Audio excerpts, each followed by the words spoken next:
Okay, it is it is 2 p.m. Eastern. Sorry, I'm in Central Time right now. So it's 1 o'clock for me. And welcome, everybody. For anyone who doesn't know me, I'm Sallie Wagner. Marie Coleman and I work together. He and I are colleagues in this wonderful adventure that we have and working with all of you. And today I'm going to be talking about buyer commission and specifically the BBA, the showing agreement, and the commission agreement. And I'm also monitoring the waiting room so that I can get people in as they are joining us. So welcome.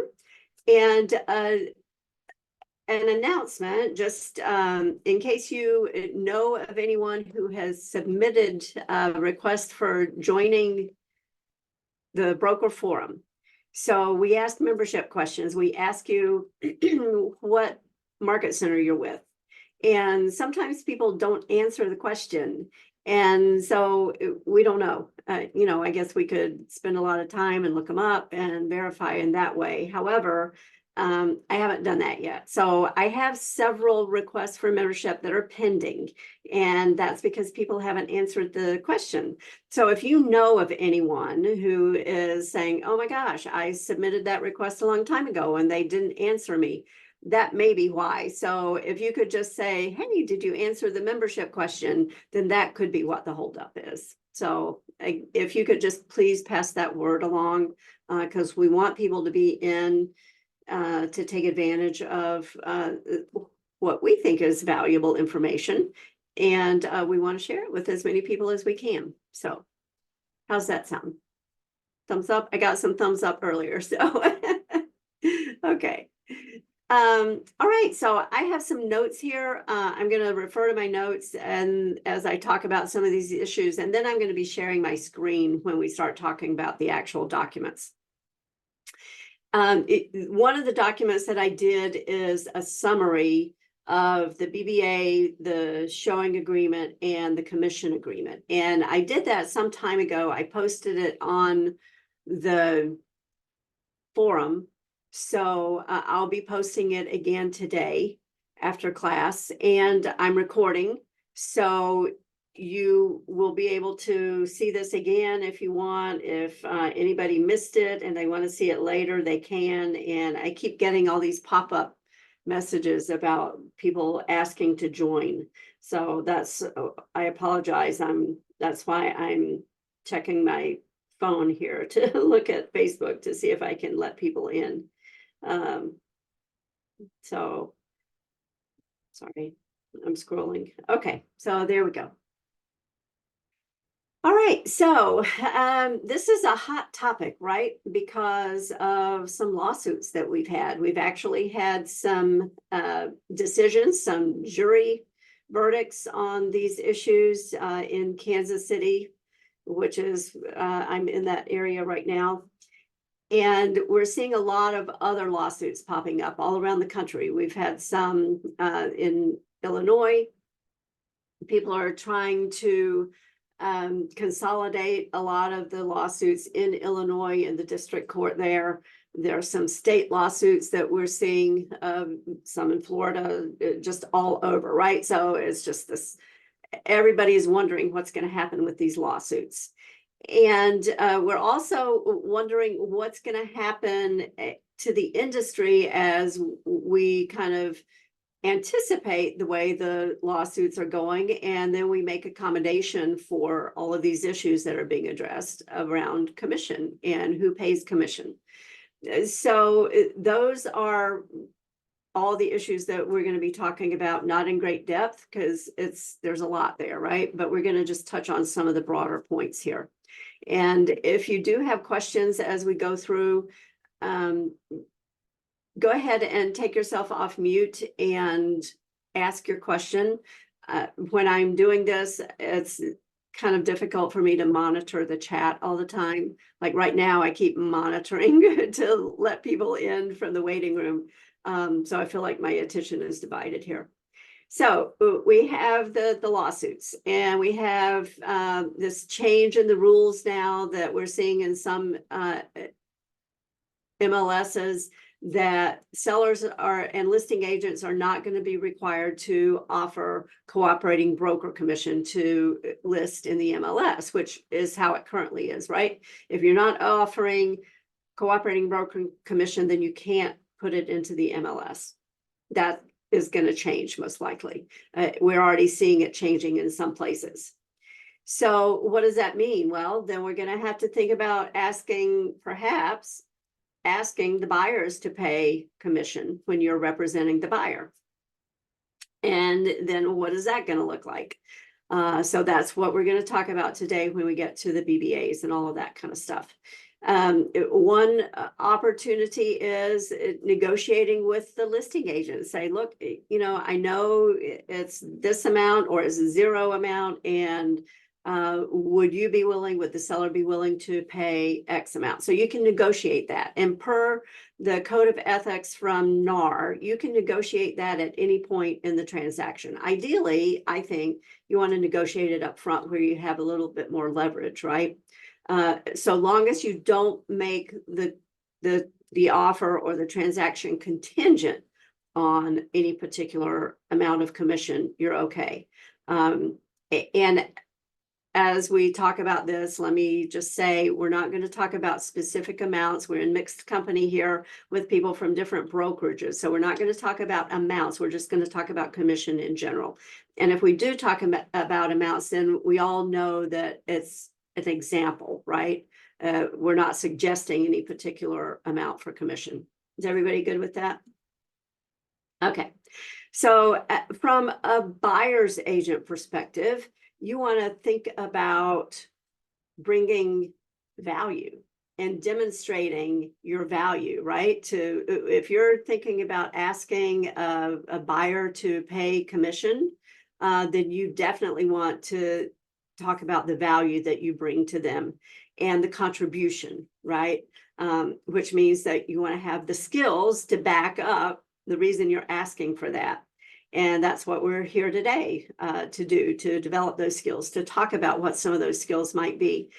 That's what these classes are all about, to help you build those skills so that you can bring the value to buyers and sellers to say, look, this is why I'm asking for this amount of commission.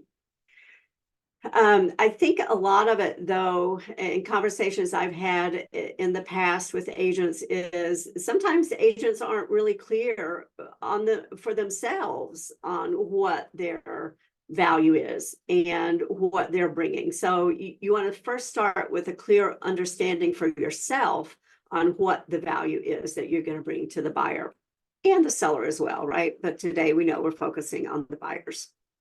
So I know we all like to talk about scripts. However, I was in a class recently and I thought this was interesting. The person said, don't rely on scripts. We're not going to have particular dialogues that you immediately go into in this situation. It's kind of like, oh, number 12. Okay, here we go. Number 12. You actually have to be good. And when you're good, then that language flows, right? And of course, we all have some standard responses in certain situations. But I think the point is interesting that, it's beyond scripts. Use scripts, do scripts, nobody's against scripts, but bottom line is you really have to be that good in order to make it work for you. We all talk about relationships. It all starts with the relationship. And we also want to always keep in mind that the relationship is a professional relationship, right? And so when you're in a professional relationship, there shouldn't be any nervousness or any hesitation in talking about money. I mean, I've got people working in my house right now. You think we didn't talk about money before they started working? Absolutely. A couple of weeks ago, I had dental work done. I'm in the chair and the person comes in with the little swipey thing for my credit card. Like, we're not doing work until you pay, right?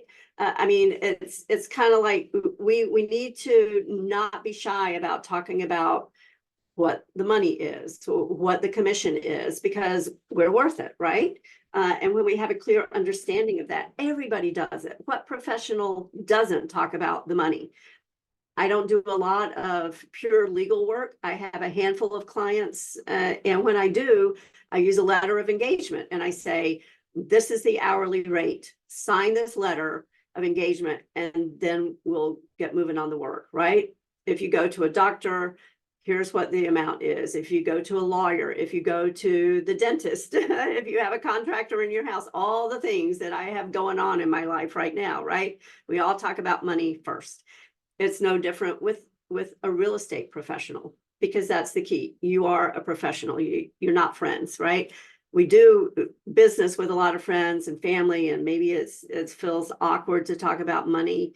However, that's a good place to practice having those conversations, right? So that when you are in the purely professional realm, there's no question about, here's what we do. Does that make sense to everybody?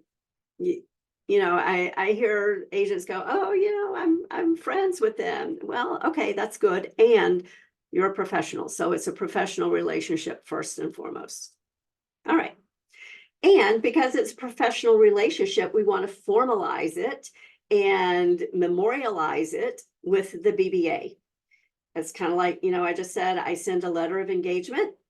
This is your letter of engagement. This is your agreement with people about how it's going to work, what the expectation is, and what commission you're expecting to receive. I see somebody with a raised hand as the Ignite bullpen. Does somebody have a question? Yeah, I have one. Can you hear me? Yes. Thank you, Sally. Quick question. When you said like they already implemented these changes, is there a time frame that we should be expecting, or? In terms of like formal changes with the rules, I haven't heard anything about timeframes. However, I know there's a growing trend and a growing wave to do it in anticipation of what might happen with these lawsuits as they go forward and how it might change the industry. So in terms of like using BBAs and all this kind of stuff, I would say if you're not already doing it, do it now. Start immediately and do it now, so that you're very upfront with what your commission is. Okay, so we're going to be talking more in detail about the BBA in just a bit. So here's why you want to do that. In Florida, there's a presumption that you are operating as a transaction broker. If you're not, then clearly you are giving those disclosures that are required for a single agent or a no brokerage relationship. The presumption is transaction. No written disclosure is required. However, you're a professional. So don't just rely on that presumption, right? Because they don't know that there's a presumption. They don't know that you don't have to give them anything in writing. So you want to do it up front at the soonest possible moment. Don't rely on that presumption and the fact that you are not required legally to give a written disclosure. You want to do it anyway. And you don't want to start acting on their behalf without you first clarifying what the relationship is, right? I mean, I'm not going to start doing legal work or any other kind of work for somebody until I clarify exactly what our relationship is and what I'm expecting to get paid for what I'm going to do. And you want to be the same way. I mean, just like that dentist, right? Here I am in the chair. What am I going to do? Go, well, I don't want to give you my credit card. And then I walk out. You know, that's not how it works. So you want to do all that stuff up front. And don't assume that the buyers know that you are working on their behalf. That's another reason to use the BBA and make it a formal agreement and a formal relationship, right? How many times have you heard, and maybe it's been you know, some agent is going, oh gosh, I did all this work. And now suddenly they went with a different agent and there goes my commission, right? Because there wasn't a clear understanding on their part, maybe, that you are actually working with them and on their behalf. So all these reasons why you want to make sure you formalize the relationship with a BBA. So as I said, get the BBA signed, I think, at the earliest possible moment when you have that buyer consultation, and that's when you begin to demonstrate your value and your worth and what you're going to do and how you're going to do it. Get it signed then, right? That way, everybody is on board with this is the way this is going to move forward, because you can talk about expectations for showing properties and everything else, and talk about pre-qualifying and loans and financing and cash and all of those things. Those are building the foundation of value and worth, so that you are demonstrating why you are entitled to get the certain amount of commission that you're going to be getting, right? Don't wait until they're ready to make an offer. That feels like coercion somehow. You know, it's kind of like if you are a single agent and you don't have the seller sign the consent to transition to transaction broker up front, and then suddenly now you have a potential buyer, and you say, oh, I can only bring this buyer, and I know they're the perfect buyer for you. I can only bring it if you sign this consent to transition. Well, that feels like a little bit of a coercive situation, right? So you want to make sure that you do it up front, not when you're ready to submit an offer. You don't want them to feel like they're being pressured. And so that's why you have it during those initial consultations. You want to, again, continue to show your value. That's what this is all about. Demonstrating your value and what you're going to bring to them. And the ways that you can do that are, you educate them. There are a lot of people, even if they've bought multiple properties over the years, they're not professionals at it, and they may or may not have a good understanding of what the process is all about. So a lot of it that you do is educating them about what's going to happen and how things are going to go. And as you educate them, that's going to build trust, right? Because the relationship is professional, and it's also a trust relationship. You want to have them trust that the information you're giving them is accurate and helpful and meaningful to them. All right? Make sense? I mean, this should all be just common sense for us, right? However, we want to make sure we have it uppermost in mind as we start talking about this. So some of the factors for buyers who are also sellers. One way to show worth is you want to look at the equity in their current house, and you want to help them find value in the next house, especially when you're working on both sides of that transaction. You're helping them sell and you're helping them buy. So you want to make sure there's value on both sides of that transaction. So what that means is you're an industry expert and you're also a market expert. So industry, what's happening industry-wide and what's happening in their particular market for the sale and for the purchase, right? You want to know about not just what's been sold recently, but also what's pending, what's active on the market, because that it could indicate a trend in the market. Is it going up? Is it going down? The sold is just, that's what happened in the past, but you want to be forward looking into the future and see those trends up and down to help them make wise decisions, right? Because everybody wants more equity in the house. Everybody wants a good value when they buy the house. For people who are first-time buyers, that's really a niche market. So some people don't even work with first-time buyers because it is so niche, right? But if you work with first-time buyers, you want to make sure that you learn the pre-qualification process so that you're not just passing them off onto the lender contacts. Certainly, you want to put them in touch with those lender contacts. However, you want to understand the process too, because when they have questions, they're going to be asking you. And you want to be knowledgeable about the whole process. Yes, I see a hand up. Valerie?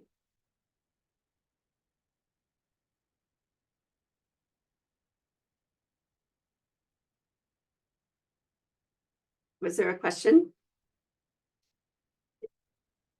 If you do have a question, just unmute yourself. Oh, I'm sorry, Sally. I was on mute. I'm sorry. Okay. Hello. Yeah. So I'm wondering about a non-exclusive buyer broker agreement. I have several clients that are looking for things or want to sell things, but mostly looking, but don't want to get locked down to one person. Mm-hmm. So that could get a little tricky, right? Because what if there's overlap between what you show them and what somebody else is showing them? And then there are all kinds of questions about, the procuring cause. So if that's the case, you might want to consider a series of showing agreements. And we're going to be talking about the showing agreements here in a bit, because that allows you to specify the properties. So that way they're unless they're seeing the same properties with other agents, right? If you specify the properties on the showing agreement, then that would be a better protection of your commission. Okay, I'm thinking of, I'm working with some investors. Mhm. So that's what I'm thinking of. It's kind of a more general thing and. Yeah. So if it works for how you're working with them, I think the showing agreement would be ideal. Because again, you can specify the properties that you're going to be showing them, and you could have a whole series of showing agreements with them. Okay, thank you. Yeah, absolutely. You're welcome. Hey, Sally, this is Christine. I have a question. Yeah. How does the BBA work with procuring cause? So we don't have really set standards on procuring cause, because the boards are like, oh, it's so amorphous and it depends on the circumstances, and we're not going to give you any guidance on why we decided. However, Murray and I have been involved in procuring cause hearings, and in one in particular, I believe it boiled down to the agent had the BBA. So it may or may not always be dispositive of the issue. However, it's going to strengthen your claim for commission. Okay, all right. And then it seems as if it's an agreement, really, it's an agreement between you and the buyer. Yes. So if they did go to the other agent and for some reason we weren't able to win a procuring cause, then it would be up to the broker to decide to go for the commission buyer. Yeah, Okay. exactly. And so that brings up an interesting point. I was thinking about this earlier. So, in the past, we've always said, yeah, the BBA, and it's good, and there are lots of good reasons why you should do it. However, bottom line, the broker is highly unlikely to sue a buyer for commission. That could change. As the market changes, we could see these things being enforced because of all the, if the market changes that significantly, where, sellers and listing agents are absolutely refusing to offer any kind of cooperating broker commission, and we're relying solely on buyers to pay the buy side of the commission, then we could see the BBA being enforced. That I would foresee that could happen. So I think that is the reason why you want to start using it now. No, thank you for that. And then I did have one other question that I was a little confused on. So let's say you're showing, so you know how it's an ethical issue if you see lower MLS payments or zero and not provide that house to your buyer. So how does that come into play as we're starting to negotiate commissions with the conversation with the buyer? Yeah, and I actually was talking to someone about this last week. So the BBA says that the buyer agrees to pay X amount of commission, and that will be offset by any commission that is paid by the seller or the listing broker. And so in this instance, and I'm going to make up numbers, okay? So we're not talking about actual commissions, but making up the numbers, and the numbers are, let's say the listing agent was offering 4% and the buyer had agreed to pay 5%. And so the agent is going to have a conversation with the buyer to say, hey, this property, and you want to do this before they even see the property. This listing agent is offering 4% commission for a cooperating broker who brings a successful buyer. I just want to remind you, the BBA provides that you will pay 5%, and that's going to be offset by the 4% that the listing agent is paying. And then they can go, oh my gosh, I didn't think you were serious and I don't want to see the house. Or they go, okay. And then you move forward with it. But I think we're going to have to really have those conversations. I think in the past, I've heard agents go, yeah, and even if I say X amount and the listing agent is offering less than that, I just do it. I take the hit and don't pursue it. I think we might see that change, which means that you need to have those conversations regularly. Sally, I'm Okay. already seeing it. I had Yeah. a showing last week with 0 commission. When I called the listing agent to ask if she'd be, sharing commission or how she would work that, she said that I need to write it in my offer. See, that's I've seen that. However, the contract clearly says that we don't address commission in the offer. And it seems to me that then that is, we're crossing that line that we don't make offers contingent on a commission. And so and that's an agreement between broker and broker. It's not an agreement between buyer and seller. So that should be addressed outside the contract. That's what I tried to point out to her, except I really didn't have a lot of legs to stand on because Yeah. there's so much everything's up Yeah. in the air right now. So Oh, I I don't know. have a lot to stand on. Yeah, I know. Sally, So- sorry, but how do we know that seller or that agent didn't negotiate like a 4% with the seller or 3% and maybe just not mentioning it, right? How do we know that they did not do that in the back end, for example? Because, what's going to stop people trying to pull all funny kind of shenanigans, doing something like that, saying, well, we're going to offer the buyer 0, but I'll take 3 or 4% from the seller, right? Yeah, and right now they can do that. There's no rule that says it has to be split in any particular way. It doesn't have to be split equally. It doesn't, they don't have to offer any commission to the buy side.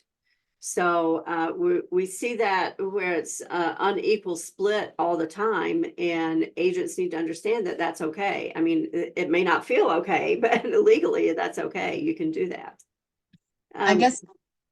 I'm sorry. I guess Yeah. going back to Tracy's point, so let's say in her example, they were to say, put it in the contract. We obviously can't do that. So what is there that protects the agent's commission once that's negotiated verbally, I guess?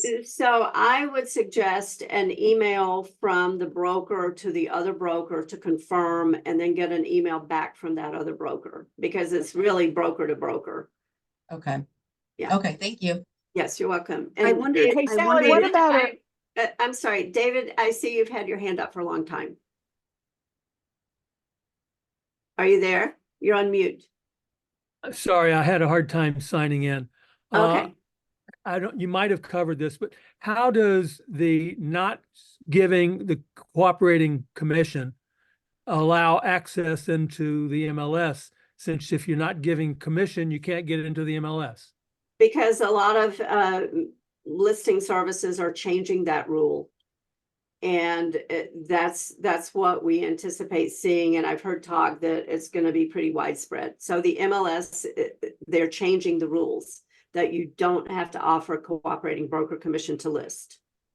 Wow. Yeah, it's Okay. because NAR was found guilty of Yeah. violating a law. So that law Right. now supersedes what the MLSs wanted to do and what they're able to do. So that's now thrown out. But my question, I think the contracts that we're using probably need to be updated because Yeah, those contracts are based on the Mhm. old method. Yeah, And now negotiating a contract or negotiating a commission within a contract, or asking a seller to pay a percentage of that towards a buyer's closing costs is something that's going to have to be addressed, because frankly, to be able to sit down with a buyer and have a buyer say, if you're dealing with a $500,000 home and go, you're paying me $15,000 mhm. or $20,000, whatever the commission rate would be. Yeah, And instead of that person then going directly to the seller. So I think we're going to have to supersede whatever the contract says, and everything's negotiable. And yeah. so we're just going to have to, I think it's prudent to cover yourself that way in the contract where the seller and the buyer and everybody agree to it. Yeah, absolutely. And there are committees now looking at changing the BBA. I don't have any clue, and Murray didn't have any clue what the changes might be. However, they are looking to change it. I think we're going to see changes based on the market. I think, and this is what a lot of people are saying. It's not just me, right? The industry must change, because let's think about how many buyers are going to be out of the market now, because you can't come up with $20,000 more to pay commission, right? Well, they're And not out of the market. They're not out of the market. They're out no, of the but buyer they're agent's market. They're just Yeah. going into, they're going to go directly to the seller right, if, right, if we're requiring them Yeah. to pay that fee. yeah. Without an agent, right? And then the sellers are potentially going to lose out on more buyers because they're not offering cooperating broker commission. Right now, the mortgage rules are that you can't finance that. That could change, right? I mean, right now, ultimately, it's being financed anyway, because the buyer is paying it in the purchase price, and that's being financed. So it's kind of a circuitous way of financing it. I think the industry might change so that it's more direct as we look at addressing the buyer needs more. We Sally, should lower the sales price and to account for that.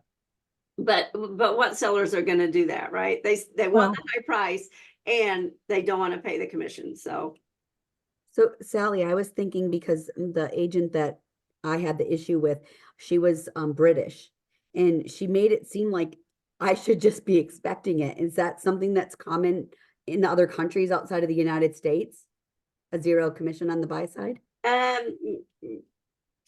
I don't think so. Yeah, Australia has it that way. UK has it that way. They're Yeah. Okay, that's maybe That, why. I mean, like it's so weird. Like they have like open listings, you know, in different countries. Like Murray has told me this about in England, where they, you know, you just have a bunch of different signs out in front of the property, and then whoever sells it, that's who gets the commission.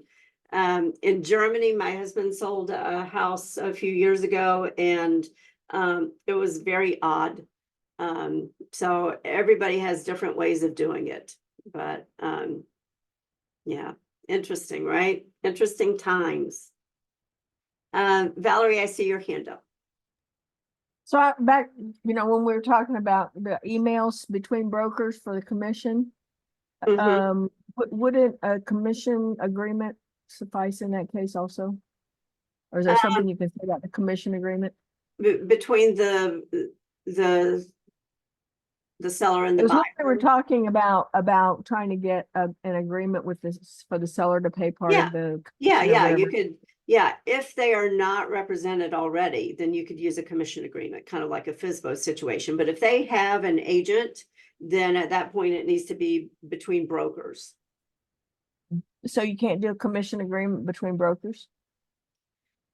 Well, the way it's written, it's more like a FSBO, where it's from an agent / broker directly to a seller. But if the seller already has a broker, then it wouldn't be appropriate. So Okay. it needs to be broker to broker. Okay, so it'd be nice if we had one of those. Yeah. Kind of like a commission agreement at that level instead of the consumer level. Exactly. Yeah. Yeah. Okay, so that's enough of my notes and stuff. How about we just talk about the documents? So let me share my screen.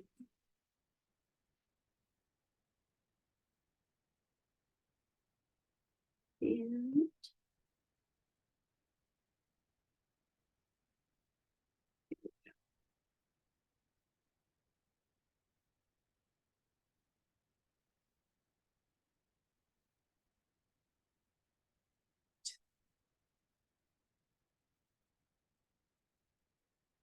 sure I maximize it. Okay, so this is the document you should have seen already, where I just kind of compare.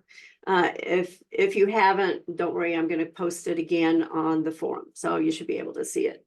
And my phone was ringing before, so let me see if somebody is trying to get in. Somebody was trying to get in.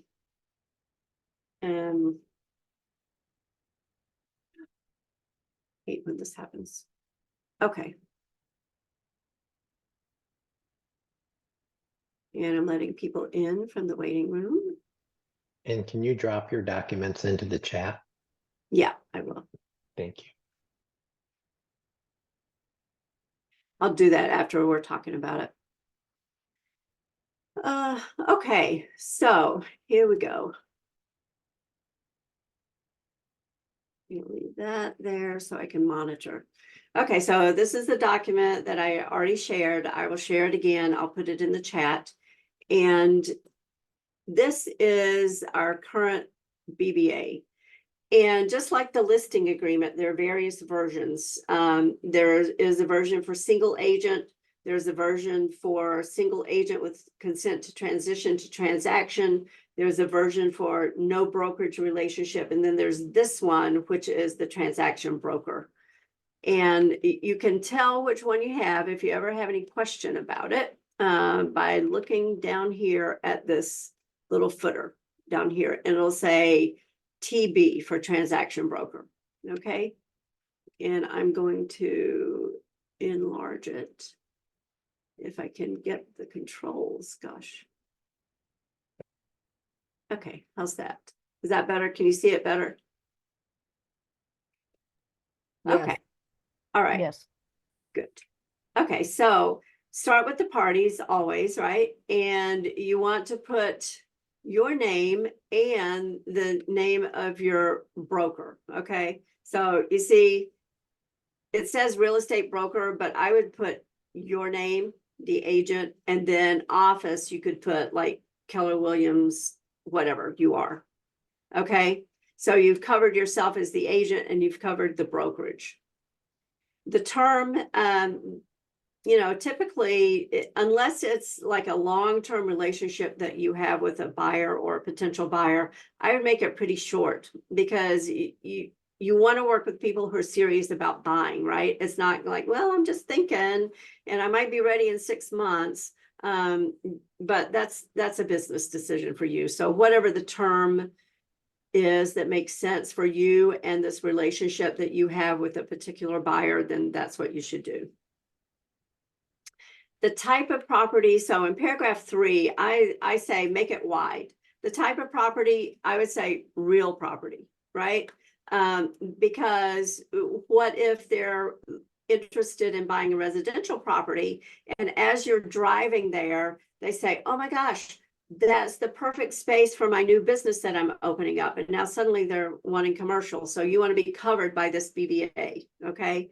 Location, I would put Florida. You're licensed to do business in Florida, so put Florida.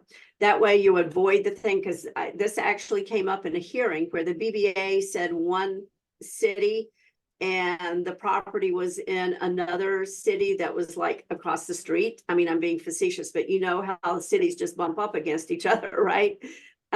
You don't want to be in that situation. So I would just make it as broad as you can. Price range, same thing, 0 up to TBD or, you know, whatever, because what if they win the lottery and suddenly their price range changes, or, you know, they get that inheritance from Uncle Harry. All of those things, make it as wide open as possible. Buyer has or has not been pre-qualified or pre-approved. And then you want to, whoever the lender is they've been working with, and whatever the amount is for the pre-approval. Preferred terms and conditions, this would be something like, you know, close in 30 days or cash only, or, you know, something peculiar to what they're looking for. You might also, you know, they might be interested in 55 plus, so you could put that in there. They might be interested in single family or condo, or, you know, those kinds of things you can put in there. Paragraph 4, you're talking about all the things that you're going to do. This is emphasizing your professionalism. B is really important. And this does come up. You work with lots of buyers, right? It's not just one person. You work with lots of buyers, and invariably you may find yourself in the situation where you have multiple buyers interested in the same property. That's what this is all about, to say, hey, look, you know, you're not the only buyer I work with, and there may be another buyer who is interested in the same property as you. And I just want to let you know that that could happen. Could be awkward, but it could happen, and it does happen. Fair housing, we always have the fair housing in there. And service providers, they're going to ask you, oh, who's the inspector? I need to have the pool checked, the roof checked. I need the WDO. I need all of this stuff. And you're going to have a list of potential vendors for them, right? You want to always have at least 3. One is an ultimatum, 2 is a dilemma, 3 is a choice. So you want to have at least 3 that you can provide to them so that they can make the choice. And then if something goes wrong, they don't come back to you and go, well, you told me to use them. No, I gave you 3 options and you made the choice. So this is what the buyer is going to do. They're going to cooperate. Oh my gosh. How many times do we want to remind people, you said you were going to cooperate? Because as things go on, sometimes people become less cooperative. So this is a good thing to go over in that initial consultation that you do with them. Retainer. So Marie and I have gone kind of back and forth about the retainer. Some people charge it, some people don't, right? And it's non-refundable. So because it's non-refundable, it can be paid directly to the broker, and presumably it can be distributed to you. And it would not have to be held in escrow. You also have the option of applying it toward whatever commission you get as a result of the transaction. Paragraph 7, this is our favorite part, the compensation, right? So you want to make sure you cover yourself for all of the things that could happen. The first one is purchase or exchange. So that covers the 1031. And you're going to put in the dollar amount or the percentage. And you can also put in if there's going to be any fee associated with it. Bear in mind that there are certain types of loan products that may prohibit the fee. Lease, this is if it turns into a lease or a lease purchase or a lease option, something like that, you would still be eligible and entitled for your commission. Option is paragraph C. This happens sometimes. The buyer says, oh, I really like this property, but I'm not sure. I would like the option of considering it for the next 3 months or 6 months or whatever it is. And then they pay an option fee. Pardon me, they pay an option fee for the privilege of considering whether or not they want to buy it. So that's what the option is all about. All right, any questions about that? Yes, number 4, I believe it is. Yeah. The broker, especially in our larger offices, where you might have different agents with different buyers under the broker is now responsible for letting the other agent know that there's another offer, the way this is written. It's not that the same agent has 2 different buyers. You can have 2 different agents in the same office. So we need to, is there some development or way of making sure that we follow along with this? So here's what I would say. In paragraph 1, where we say real estate broker, and I suggested put your name and then put the name of your office. So if we've identified you as the broker, and I'm using air quotes here, you can see me, then if somebody else from your office, from your brokerage, makes an offer, I don't feel like you would need to disclose that. And I know I'm, probably splitting really fine hairs here. However, you're right. I mean, in some of these brokerages, the market segments are so big. Broker. Yeah, but we've asked you to name the specific person, and then we've also asked to identify the office. So I feel like we can make that distinction. Because you know, if you have 500 people in a market center, how could you possibly know whether another agent in your office has submitted an offer on the same property? Right. Yeah. So I think I would approach it from the aspect that if you personally are working with other buyers who are interested in the same property, then you would disclose that, because I don't see administratively how you could do it otherwise. All right. I have a quick question on that. If you have a team or you're on a team, would that be a different story in that aspect? I think so, because there's more of that well, I don't want to say camaraderie, but there's more of that you know, you would probably know more about what's going on within your own team, right? You've got a team, probably have a transaction coordinator that Yeah. should be able to differentiate between Yes. their own team. Yeah. Yeah. So I would say if it's your own team, because you would tend to be probably, and I'm projecting here, you know, if you're on the team, then you're probably having conversations about offers and properties and people you're working with. And so I would think that would be a situation where you would want to disclose. Okay, so up there on the top where it says to put broker's name, would you add your team to that in that case, or just your name and the office you have that you're with, KW? I still would just leave it as your name and the office name. Okay, thank you. Yeah. Yeah. And because, I mean, again, administratively, how can we expect people to continuously monitor what's going on with everybody else in the market center? You can't. To be able to go, oh my gosh, you know, somebody in the market center also submitted an offer on this property. And so I'm looking at it from a practical perspective. And Sallie, I remember vaguely, so it might not help, when I was doing my recertification, you know, or the renewal courses, and even the initial licensee courses, they do say that sometimes in those courses, they do say that sometimes the agents are referred to as the broker on the forms. Yeah.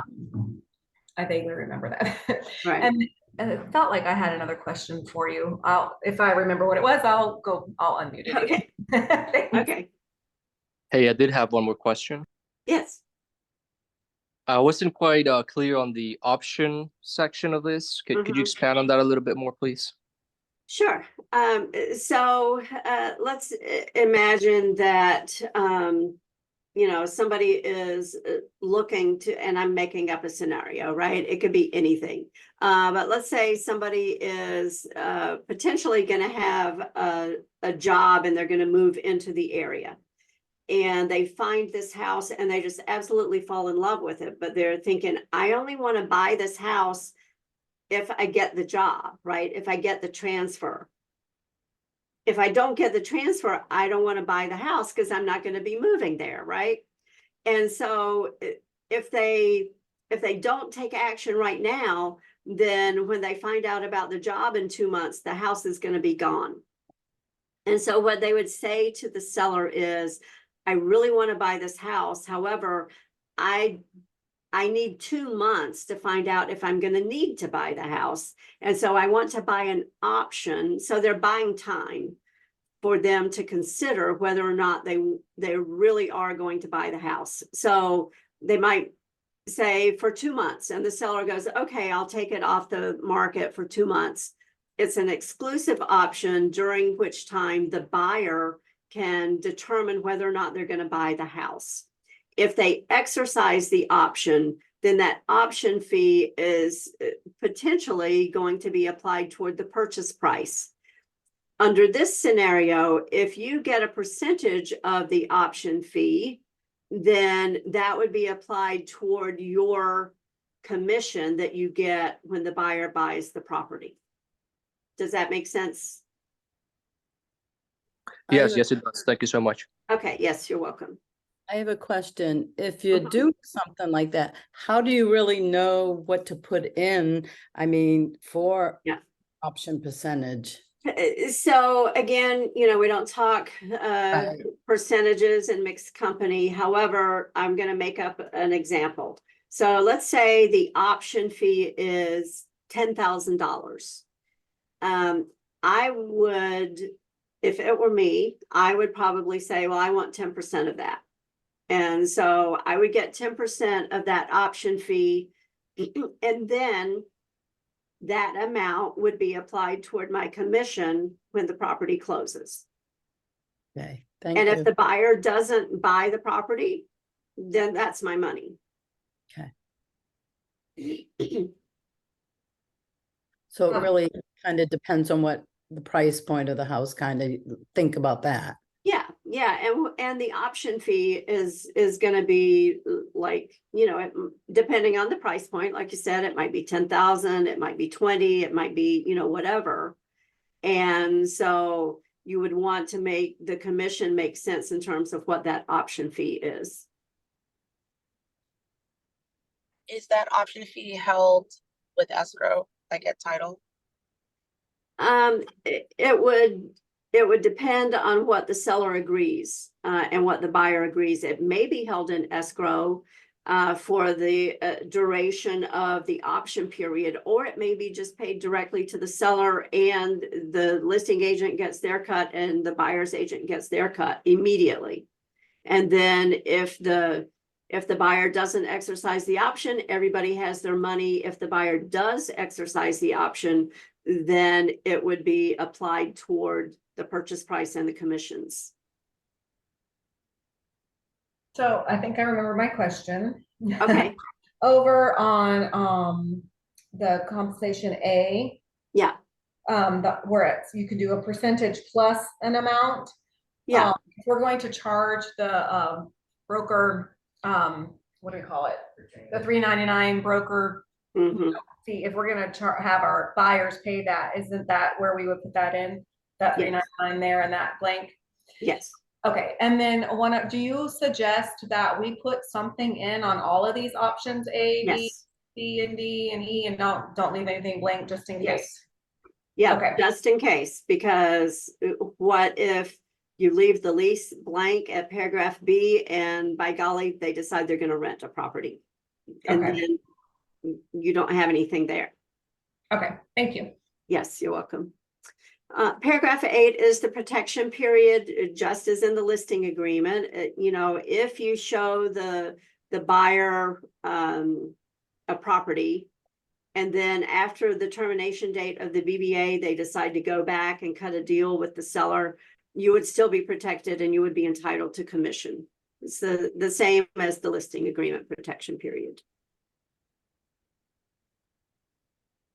I have a question, really quick, just so I'm understanding. So kind of what she just was saying, as far as in where you could put the percentage in amount plus the amount. So right there where the retainer is, say for instance, if I was to charge $4.95 for the retainer fee, as far as in for brokerage and then some to go towards TC or anything like that. So I will put the $4.95 for a retainer and then plus, let's say 3% commission plus the $4.95 again.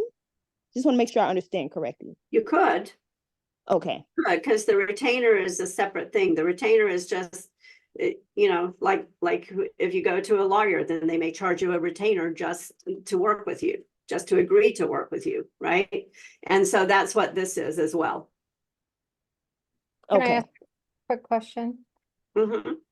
So when you're down here with the option fee, that Yes. is different than what the initial deposit is on the contract.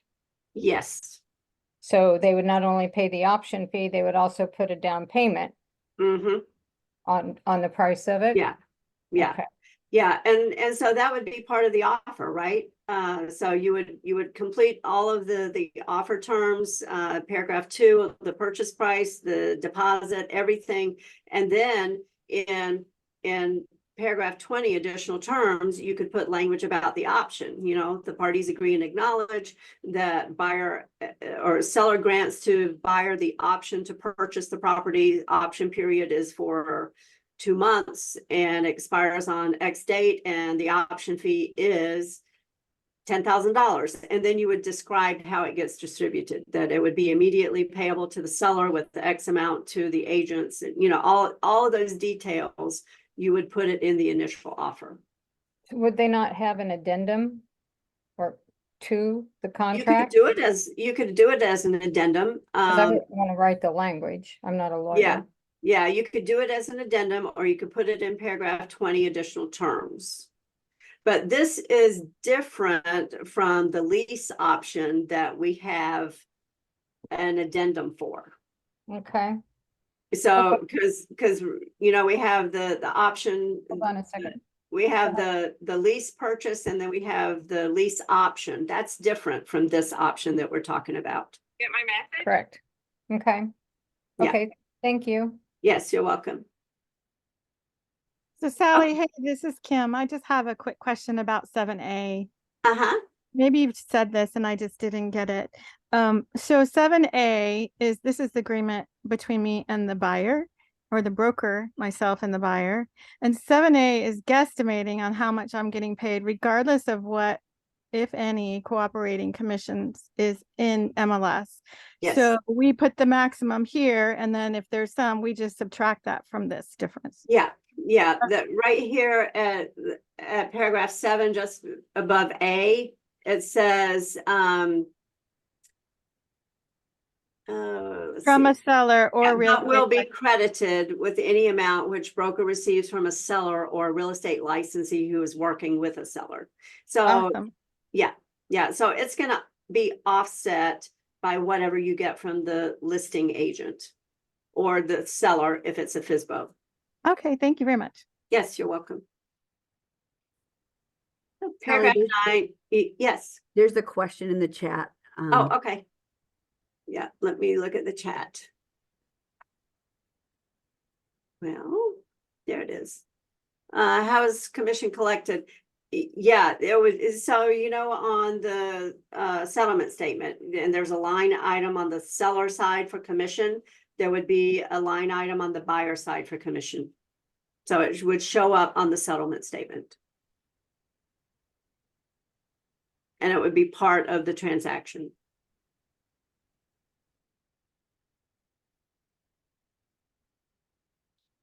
All right, paragraph 9, termination, dispute resolution, assignment, brokerage relationship. So here is your transaction broker information. These are your duties that you owe as a transaction broker.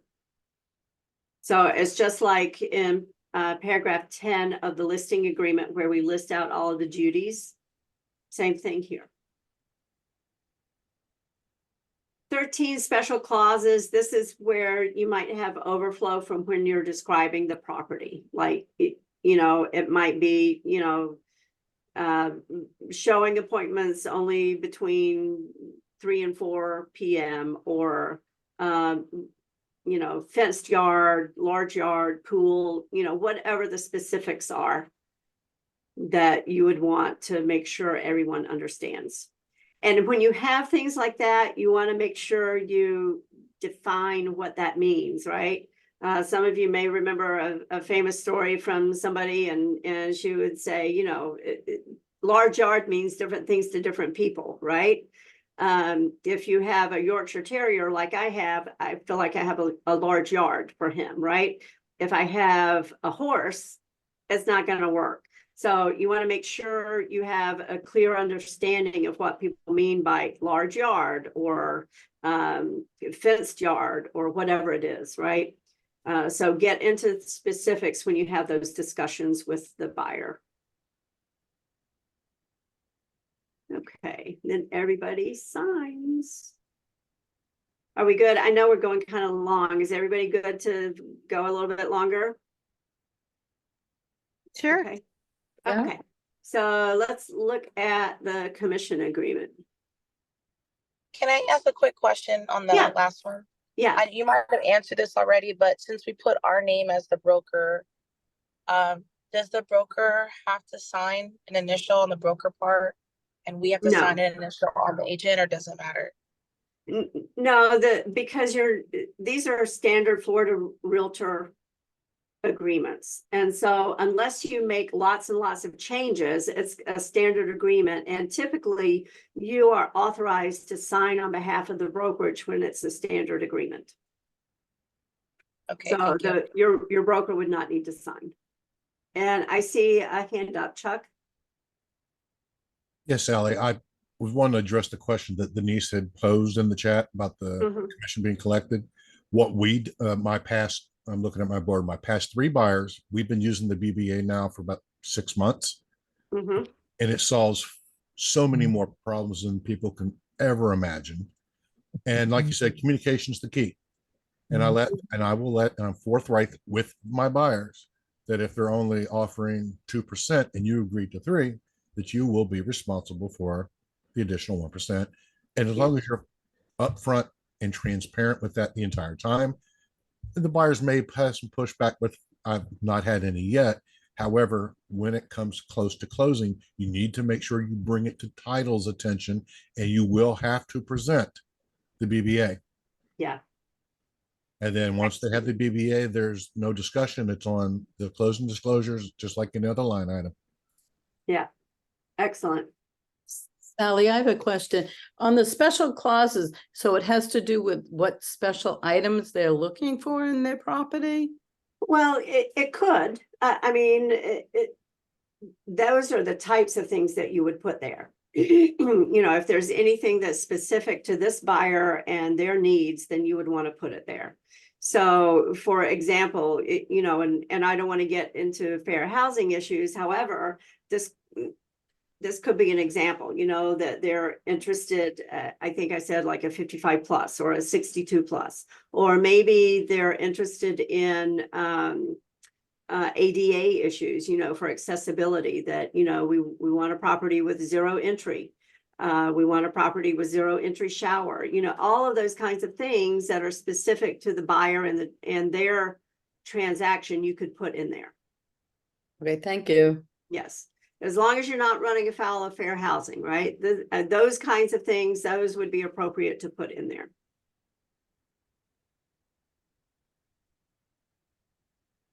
Okay, so this is our commission agreement, and this is for use with for sale by owner.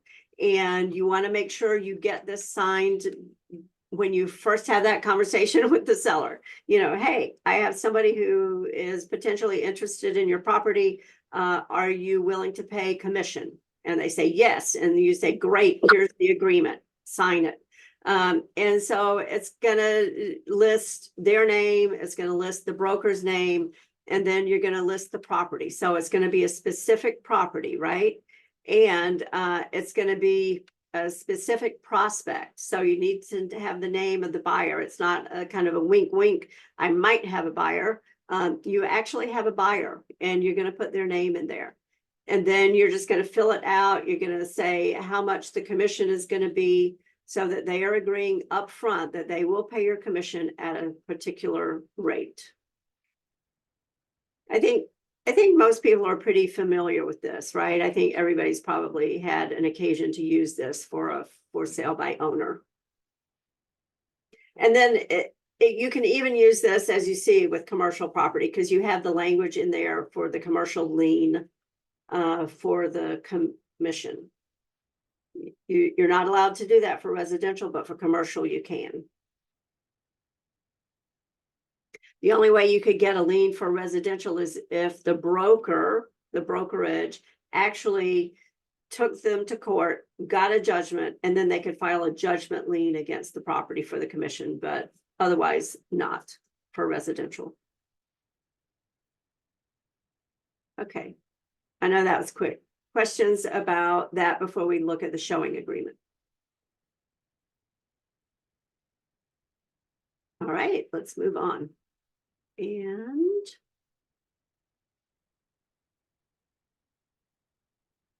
I didn't think about making them larger before I started. It's always hard to find all the controls. Okay, so always we have the parties, right? Yeah, and I see something here. Yes, that is correct about the VA. So in the chat, yeah, so, and that issue came up recently with an agent. The buyers ended up being VA. She had a BBA, and there were fees and commissions in there that were not going to be collectible because the commission offered by the listing agent was less than what the BBA allowed. So again, that's something to bear in mind. Depending on the type of financing, you may want to structure your BBA differently. Okay, so I'm sorry, I'm confused on that. You were talking about the BBA and then the VA, and it kind of I'm not sure which one you were referring to. Okay, so there was a comment and question in the chat about what's going to happen to VA buyers. The VA loans don't allow for the buyer paying commission. And so this was a question that actually came up. That's not true anymore. That's not true anymore. VA does allow buyers to pay. I'm not sure what that noise is. So I was talking with a lender contact yesterday, and I mean, not yesterday, but last week when this came up, and he was unclear on whether it would be allowed, but you're saying it would be allowed. I just took the master VA loan yesterday. Okay. The buyer is now, there's some things small that they can't, but the buyer is now allowed to pay a lot more than they used to. Okay. Yeah, I know that some of the things have been changing, and he was not certain that that would be allowed. So you could do it. Yeah. And then what about the transaction fees? Because that's a big one that people have always said, no, we can't charge it. Well, that's now negotiable as to who pays those fees. Okay. Even the term, and some things are still changing because they're trying to keep the VA actual capable of buying things. Where I'm not sure, is that me just doing that or somebody else? Yeah, I don't know. I don't know what that is. Anyway, they don't want to lose VA capability of buying something because they're not with what's happening in today's market. So a lot of that is changing. Like the wood destroying organism can now be paid by the buyer. They did not allow before. Well, and that has been true in several states for quite some time, including Florida. And I know the list is growing. So it makes sense, right? Yes. Because you want to be competitive. Otherwise, nobody's going to accept a VA offer. And people would, be unlikely to work with VA buyers. It's getting better. Yeah, well, that's good. That's good. Thank you. I'm glad to know that. Okay, so this is the showing agreement. And as I said, it's kind of like a streamlined version of the BBA for specific properties. So it's between the agent and a potential buyer only for the properties that you identify in paragraph 2. So that presupposes that, they know exactly what they're looking for. They've already identified properties. Perhaps you've been through the process with them to help them identify properties. And you say, okay, we're going to do this many properties listed in paragraph 2, and when we're done, we're done. Or in the case earlier that we discussed, maybe there's a whole series of these showing agreements that we're going to come up with for a particular buyer. And that would establish the relationship with regard to those properties, and it would establish your claim for your commission. So same thing, parties, you're going to put a termination date on here, when it is going to expire. You're going to put, I have so many little windows open here. You're going to identify the properties in paragraph 2. Paragraph 3, yes. So with the properties you're identifying, if you show all those and then you have others, do you have to do another whole form, or can you just add So you could add an addendum. You could say like, just use a blank addendum that you use for a contract and just reference this agreement. And Okay. say, parties agree and acknowledge that the following properties are added, and then you just list them out. So you wouldn't need to do a whole new one if you Okay. didn't, if it was close enough in time. I would say if it's been, like 3 or 4 months, I would do a new one. Okay. I wouldn't rely on a previous one. And it falls on the timeline above anyways, that. Yeah, Yeah. exactly. I see a hand raised in Oviedo.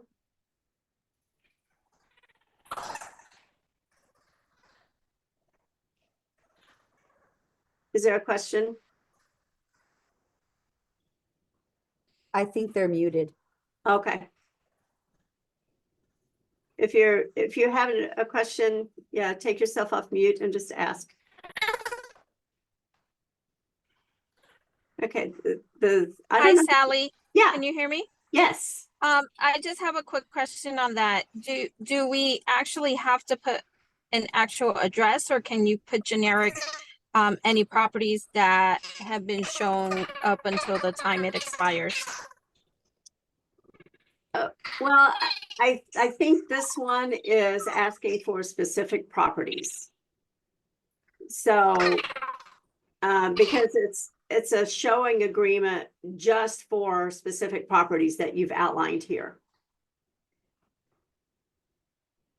If you're just going like, looking, then I would suggest use the BBA. But this is more laser focused. That it's like, okay, boom, I'm coming in, I'm looking at these specific properties. Let's just use the showing agreement. Okay, got it. I understand now. Thanks. Okay. Yes, you're welcome. Okay, let me check the messages. Paragraph 3, again, we talk about broker obligations. Is that me echoing? Okay, I'm going to mute everybody. And then we talk about buyer obligations. These are very similar to the provisions that we have in the BBA. Compensation, this is where you put what your commission is going to be. So you can put the percentage. If you're charging fees, you would put it there. If it's a flat fee, you're going to put it there. Dispute resolution, acknowledgement, everybody signs, and that is the end of that. Any questions, any more questions? And you notice on here, it says copy return to buyer. So it's very similar to what we do on the listing agreement. Okay. I'm going to stop sharing. And I see a raised hand. Mark? Yes. Hi. Quick question. This is MJ from KW Legacy. Yeah. Can you hear me well? Yes. Okay. So the showing agreement, am I understanding that's required or only for if it's a specific list of property that the buyer is interested in? So my recommendation is you should always have a written agreement with the buyer, and it should either be the showing agreement if it's for specific properties, or it should be the BBA. So one of those agreements you should always have with a buyer. Okay, one or the other. Yeah, depending on the circumstances. If they're, as I say, laser focused on, we want to look at these properties and that's it, then I would use the showing agreement. If it's more of an ongoing relationship with a buyer that we typically see, then I would use the BBA. Okay, that's all I wanted to know. Thank you. Okay, yes, you're welcome. And I'm going to see if I can put the documents in here.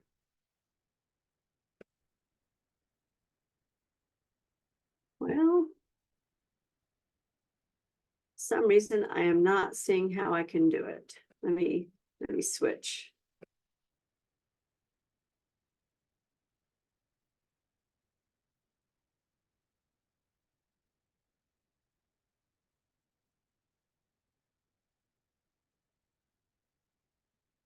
Okay. So I'm just taking a moment here to put the documents into the chat here, if that's okay. And then I will also post them in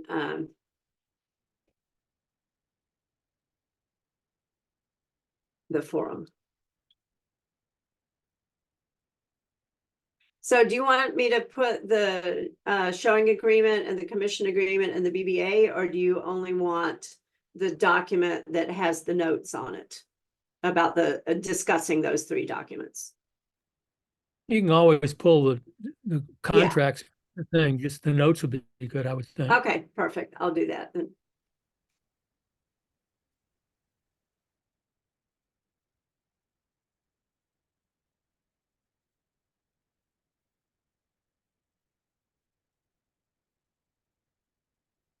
Okay, there it is.